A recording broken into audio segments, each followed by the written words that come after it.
Assalamualaikum warahmatullahi wabarakatuh. Apa kabar teman-teman? Pada kesempatan kali ini saya akan membahas FR, rangkuman FR dari hari pertama sampai hari keempat. Mudah-mudahan ini bisa membantu teman-teman nanti di tahap 2 dan 3 ya. Seperti yang kita ketahui bersama bahwa FR itu di pedagogi itu kebanyakan penerapan atau pengaplikasiannya ya. Bukan kebanyakan teori, tapi kebanyakan pengaplikasian pedagogi atau penerapan di kelas atau diberikan contoh-contoh kasus ya. Bagi yang baru bergabung, saya mohon bantuannya untuk klik subscribe, like, dan bantu share biar lebih bermanfaat lagi. Baik, kita langsung masuk ke soal yang pertama. Pak Raden mengadakan ulangan dengan KD menentukan hasil operasi bilangan bulat. Dari 32 siswa, ternyata 22 siswa yang tidak tuntas KKM. Apa yang sebaiknya dilakukan Pak Raden? A. Mengadakan pengayaan kepada 10 siswa. B. Mengadakan remedial untuk 22 siswa di bawah KKM. C. Melakukan pembelajaran ulang dengan media dan metode pembelajaran berbeda. D. Melakukan pengayaan untuk seluruh siswa. E. Memberikan tugas mandiri kepada 22 siswa yang tidak tuntas.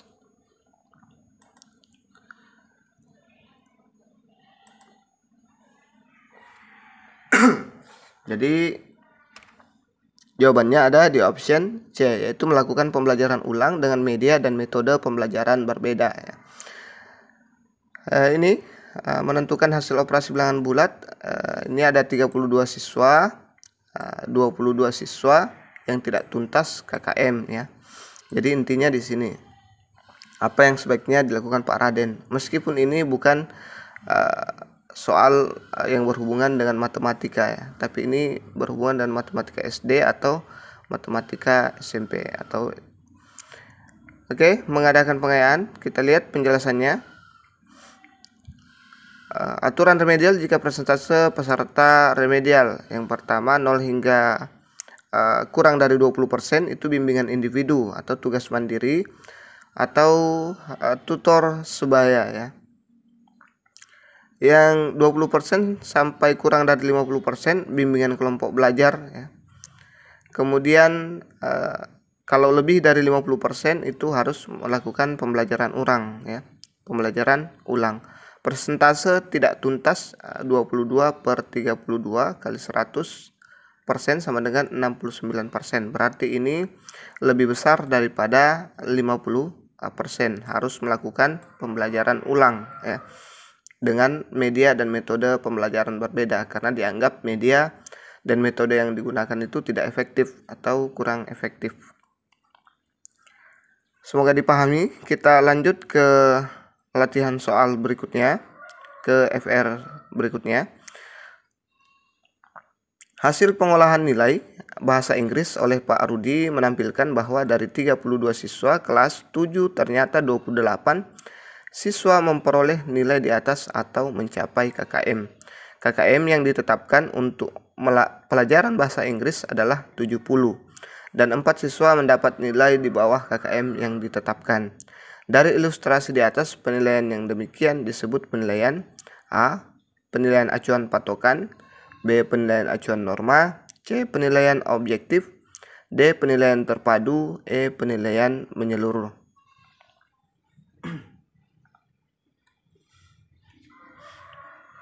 Jadi jawabannya adalah A. Penilaian acuan patokan ya. Kata kuncinya ada di sini ya. Nih. KKN yang ditetapkan untuk pelajaran bahasa Inggris adalah 70. Ini intinya sebenarnya ya. Ini hanya pemanis ya. Ini hanya pemanis. Yang 4 siswa mendapat nilai di bawah KKM. Oke, kita lihat pembahasannya. PAP merupakan suatu cara menentukan kelulusan siswa dengan menggunakan jumlah patokan didasarkan pada batas kelulusan KKM. Sedangkan penilaian acuan norma atau biasa disebut dengan PAN adalah penilaian yang dilakukan dengan mengacu pada norma kelompok atau nilai-nilai yang diperoleh siswa dibandingkan dengan nilai-nilai siswa lain dalam kelompok. Sedangkan penilaian terpadu berarti penilaian oleh pendidik merupakan salah satu komponen kegiatan pembelajaran.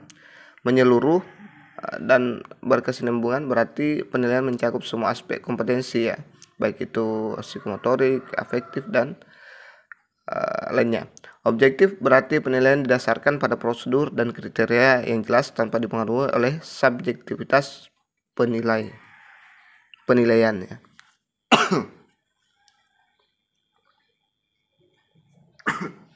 Kita lanjut ke soal berikutnya.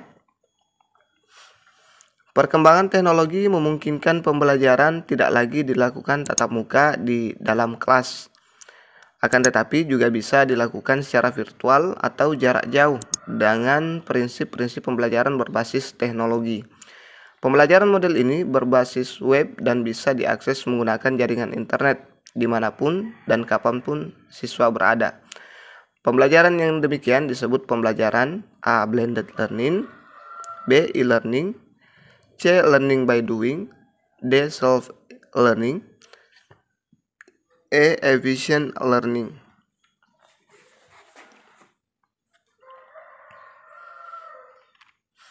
Jadi jawabannya ada di option B, yaitu e-learning.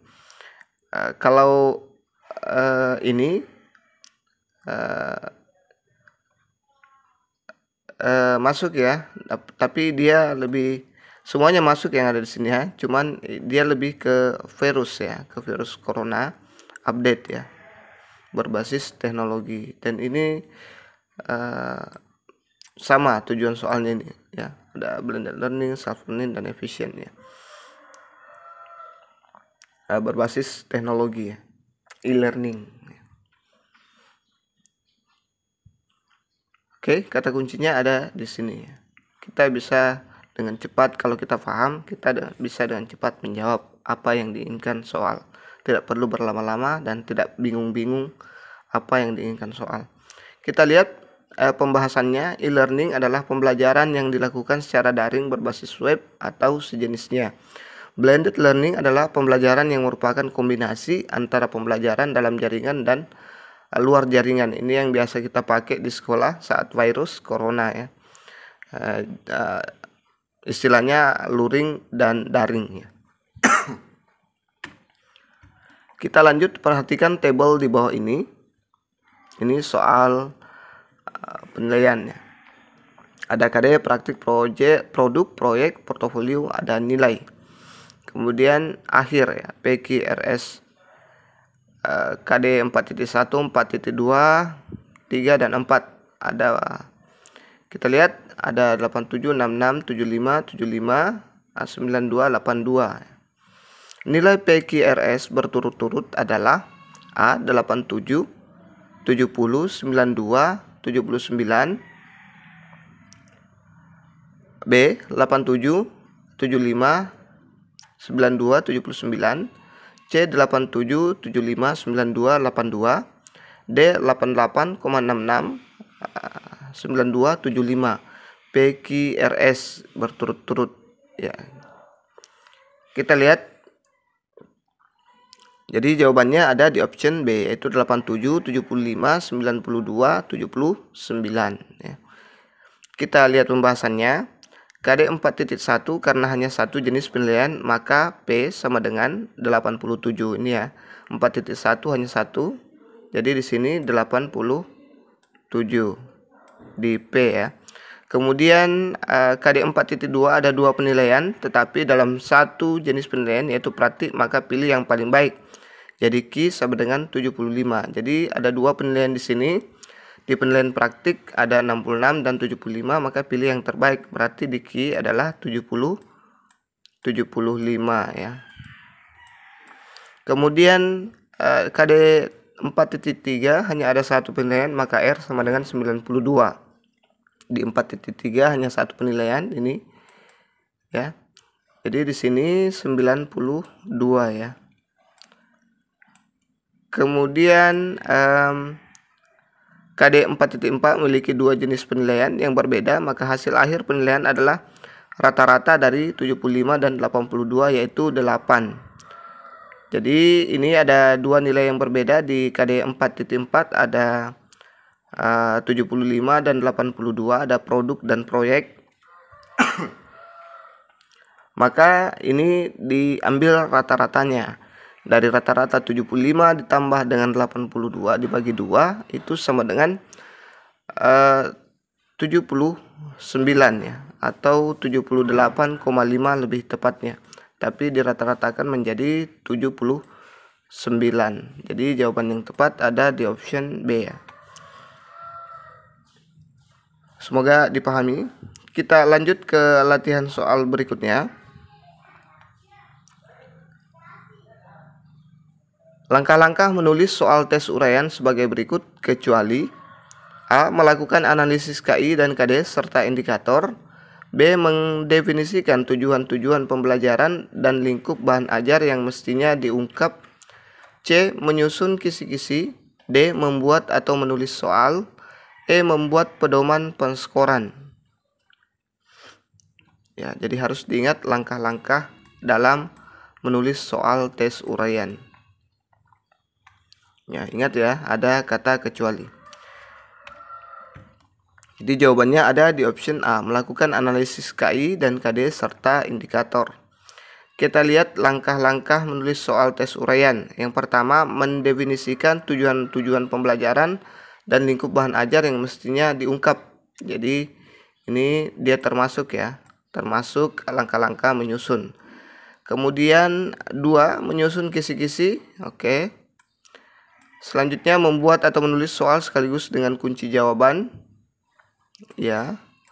Kemudian mengorganisasikan tes menurut tipe-tipe soal yang dibuat, membuat petunjuk pengerjaan soal dan penskoran, mengadakan uji coba, merevisi soal. Jadi yang tidak termasuk itu adalah melakukan analisis KI, kompetensi inti dan KD serta indikator. Ini tidak perlu ya. Tidak ada dalam langkah-langkah menulis soal tes uraian ya. Kita lanjut ke soal berikutnya. Untuk mengukur sejauh mana kemampuan siswa secara kognitif, psikomotorik dan afektif merupakan A. Jenis penilaian, B. Fungsi penilaian, C. Prinsip penilaian, D. Tujuan penilaian, E. Asas penilaian.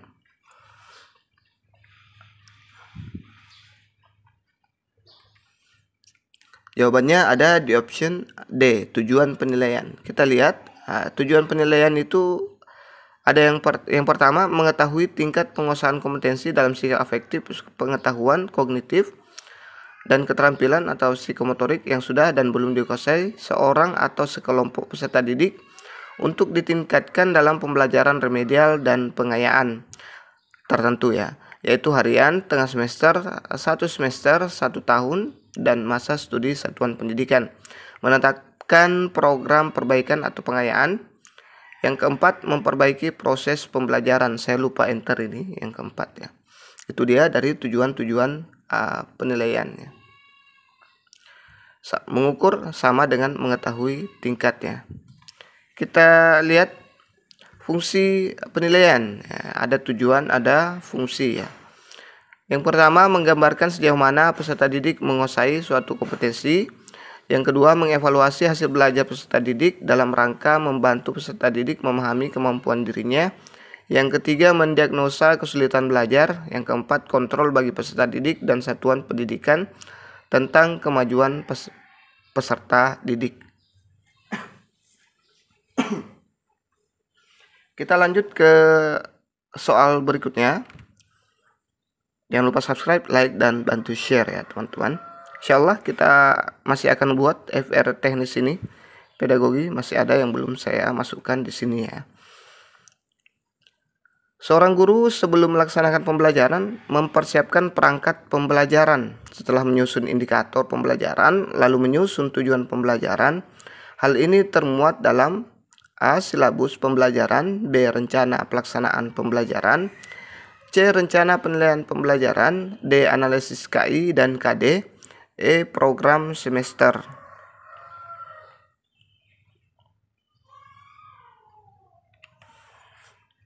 Jadi jawabannya ada di option B, rencana pelaksanaan pembelajaran ya.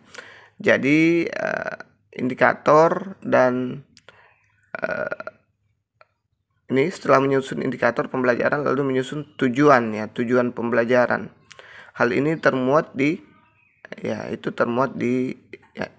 ini ya, di RPP. Indikator dan tujuan pembelajaran adalah komponen dari RPP atau rencana pelaksanaan pembelajaran. Pada silabus tidak terdapat indikator dan tujuan. Jadi ini juga perlu digarisbawahi. Kita lanjut ke soal berikutnya.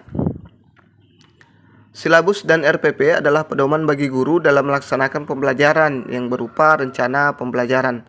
Perbedaan antara silabus dan RPP atau rencana pelaksanaan pembelajaran adalah: A. Silabus berisi kompetensi dasar dan RPP berisi kegiatan belajar yang diarahkan untuk mencapai kompetensi dasar. B. Silabus berasal dari pengembangan standar isi dan standar kompetensi lulusan, dan RPP bersumber dari standar kompetensi lulusan. C. RPP dibuat oleh setiap guru dan silabus dibuat oleh tim guru. D. RPP dibuat oleh guru sedangkan silabus dibuat oleh satuan pendidikan. E. Silabus berisi rincian kegiatan pembelajaran sedangkan RPP berisi pendekatan penilaian hasil belajar. Nah, kalau panjang-panjang seperti ini biasa kita kumat ya. Apalagi kalau tidak tahu apa yang diinginkan soal, kita bingung ya. Jadi jawabannya ada di option A, yaitu silabus berisi kompetensi dasar dan RPP berisi kegiatan belajar yang diarahkan untuk mencapai kompetensi dasar ya.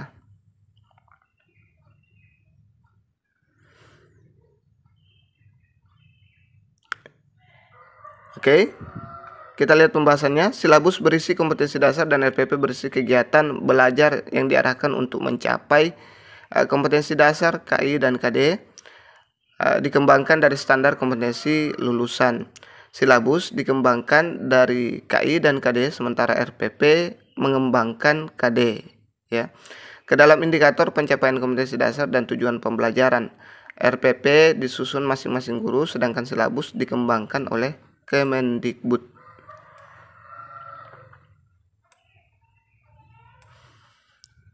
Oke, kita lanjut ke soal berikutnya. Ini teori Edgar Dell ya. Edgar Dell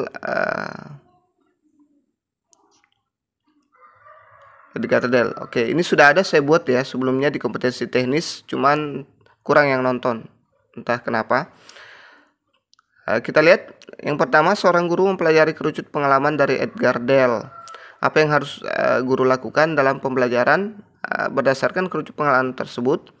A. Memilih media konkret dulu daripada abstrak. B. Selektif memilih media pembelajaran. C. Banyak meminta siswa mengingat. D. Menekankan aspek psikomotor anak.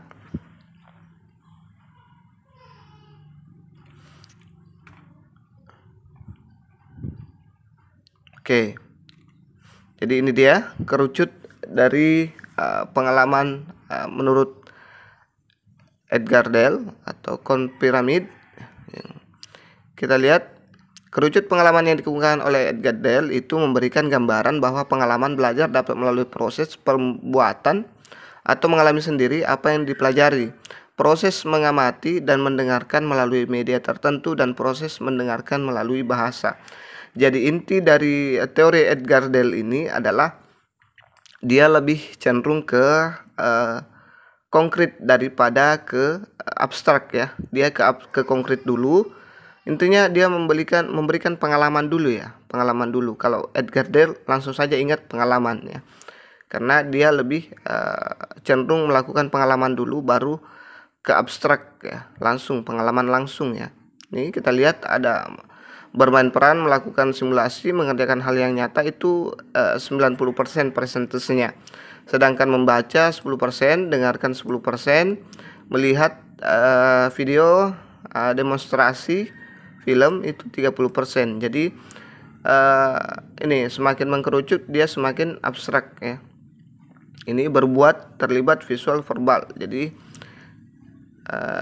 intinya dia banyak pengalaman ya, pengalaman langsung ya. Itu saja, tidak usah terlalu panjang lebar. Nah, ini dia. Jadi yang lebih tepat itu adalah, yang paling tepat adalah memilih media konkret dulu daripada abstrak ya. Kalau ini belum jelas, banyak meminta siswa mengingat, Ini di belakang-belakang ya, di sini, sekitar di sini. Kemudian bukan psikomotor ya sebenarnya yang ditekankan, tapi sebenarnya yang kognitif juga, cuman dia lebih ke langsung terjun ke memberi pengalaman langsung, baru nanti bisa diingat ya. Jadi ada yang salah paham kalau menekankan aspek psikomotor, ini tidak benar ya, tidak benar. Oke, kita lanjut ke soal berikutnya. Oh, masih ada penjelasannya. Hasil belajar seseorang diperoleh melalui pengalaman langsung atau konkret. Ya, ini yang saya bilang tadi.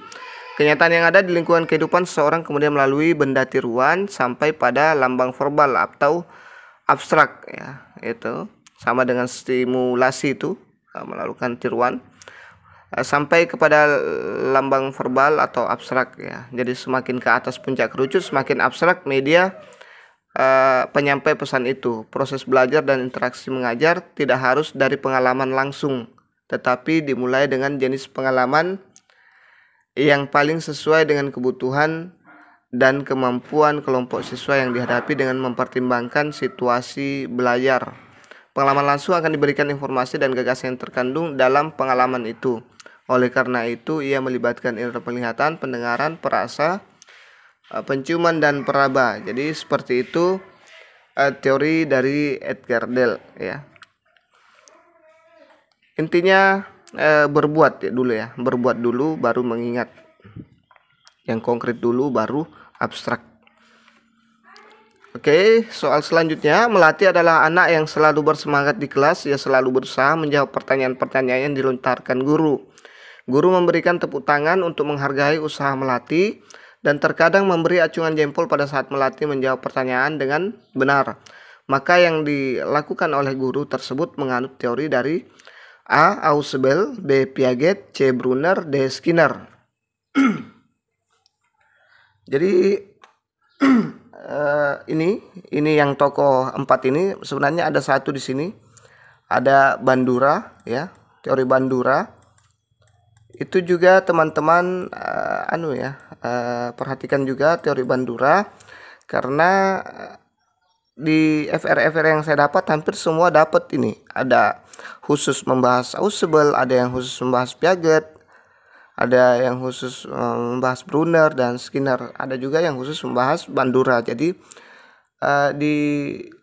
diperhatikan ini ya. Oke, kita lihat jawabannya, pembahasannya. Jadi kalau kasusnya seperti ini, kan rata-rata kasus dan pengaplikasian kasusnya seperti ini, kalau kita paham semua ini teori, kita langsung bisa memilih Skinner ya, Skinner. Jadi jawaban yang tepat adalah Skinner. Kita lihat pembahasannya. Ini operant conditioning ya, adalah metode pembelajaran yang menghubungkan perilaku dan konsekuensi menggunakan reward serta punishment. Mendidik anak bisa dilakukan dengan metode ini. Jadi Skinner itu teorinya ada yang namanya operant conditioning ya.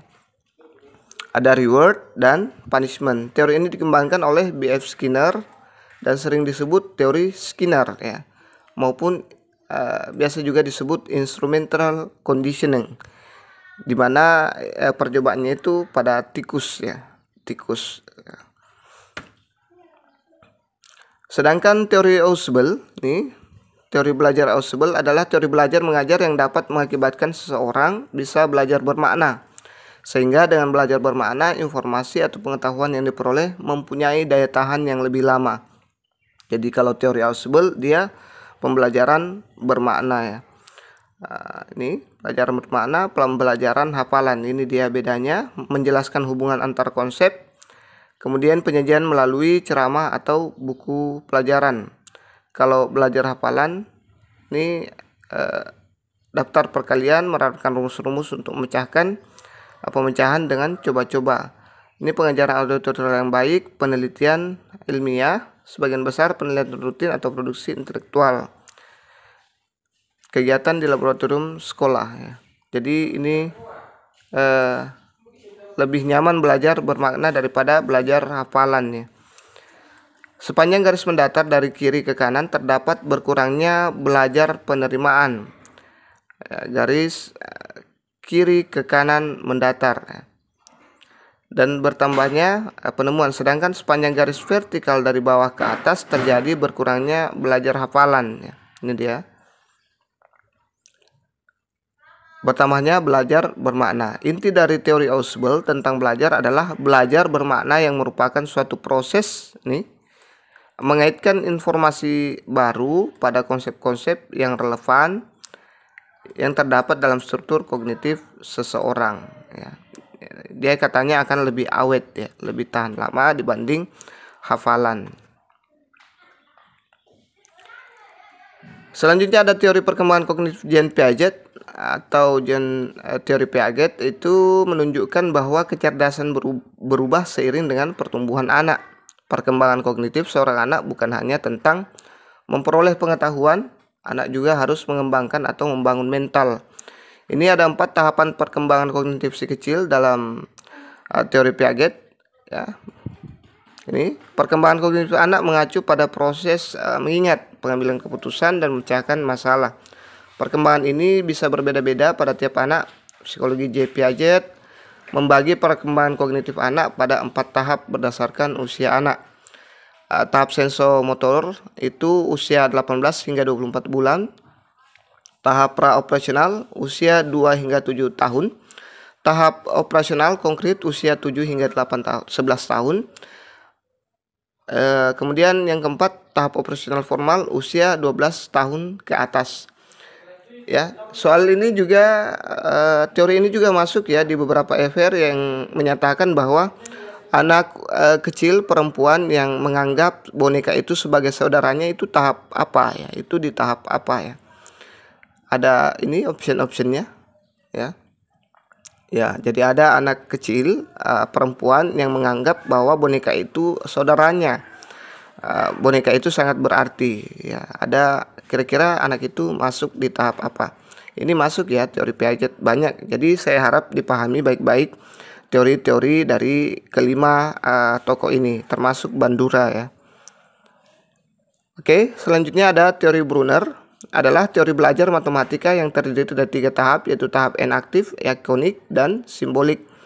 Kita lihat penjelasannya. Tahap enaktif adalah tahapan belajar di mana siswa diberi kesempatan dalam memanipulasi objek konkret secara langsung. Tahap ikonik adalah tahapan belajar di mana siswa memanipulasi objek konkret ke dalam bentuk gambar Kemudian tahap simbolik adalah tahapan belajar di mana siswa memanipulasi gambar pada tahapan sebelumnya ke dalam simbol-simbol matematika.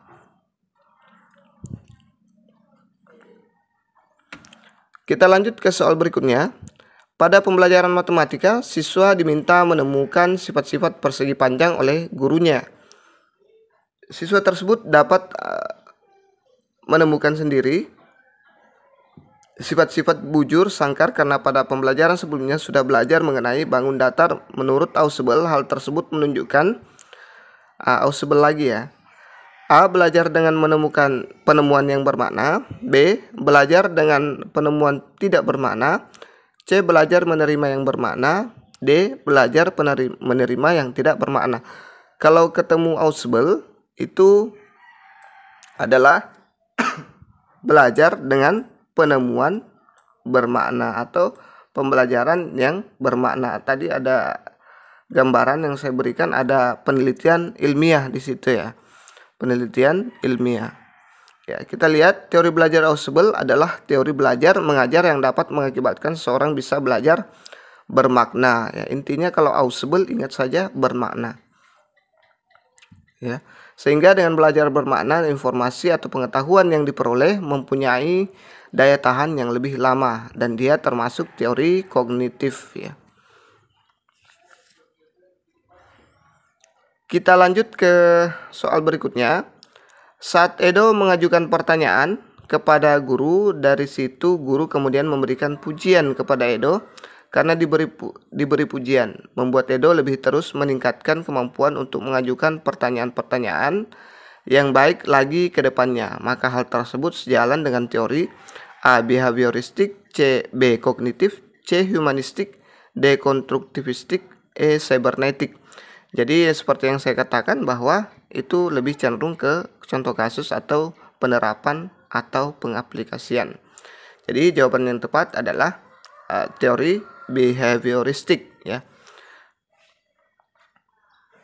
Ya, ini diberi pujian ya, diberi penguatan dengan pujian, maka selanjutnya dia akan lebih termotivasi lagi untuk membuat pertanyaan-pertanyaan yang baik lagi ke depannya atau lebih baik lagi ke depannya, seperti itu. Ini ada reinforcement yang pertama, itu penguatan positif. Ada juga reinforcement penguatan negatif. Kita lihat, reinforcement positif adalah hal yang menghasilkan atau menguatkan suatu perilaku positif. Misalnya memberikan pujian terhadap anak yang aktif di kelas. Kemudian reinforcement penguatan atau negatif. Reinforcement negatif adalah suatu hal yang dilakukan untuk menghentikan perilaku negatif yang dihadapi. Misalnya sering menyindir anak-anak yang malas mengerjakan tugas atau PR agar termotivasi dari rasa malunya ya, dicemooh di depan teman-temannya. Selanjutnya ada punishment. Punishment juga terbagi menjadi dua, punishment positif dan punishment negatif. Punishment positif atau punishment by application adalah suatu usaha yang dilakukan untuk mengurangi terjadinya perilaku dengan melemahkan respons. Contohnya adalah menghukum anak dengan memukul ringan tubuhnya karena ia berperilaku tidak sopan terhadap guru misalnya. Punishment negatif juga dikenal sebagai punishment by removal atau pengurangan ya. Artinya tindakan ini dilakukan dengan menyingkirkan atau meniadakan benda atau apapun yang bisa memicu perilaku negatif. Contoh dari langkah ini adalah dengan mengeluarkan anak dari ruang kelas dan tidak mengikutkannya dalam proses pembelajaran. Soal selanjutnya adalah, menurut Piaget yang seharusnya dilakukan oleh guru dalam proses pembelajaran adalah sebagai berikut kecuali A. Mengajar dengan menggunakan bahasa yang sesuai dengan cara berpikir anak. B. Membantu anak agar dapat berinteraksi dengan lingkungan sebaik-baiknya. C. Bahan yang harus dipelajari anak hendaknya dirasakan baru tetapi tidak asing. D. Anak-anak hendaknya diberi peluang untuk saling berbicara dan berdiskusi dengan teman-temannya. E. Menghadapkan anak pada situasi yang membingungkan atau suatu masalah. Kira-kira yang mana ini jawabannya? Ya, kalau kita sudah paham teori Piaget berarti kita langsung bisa jawab di sini ya.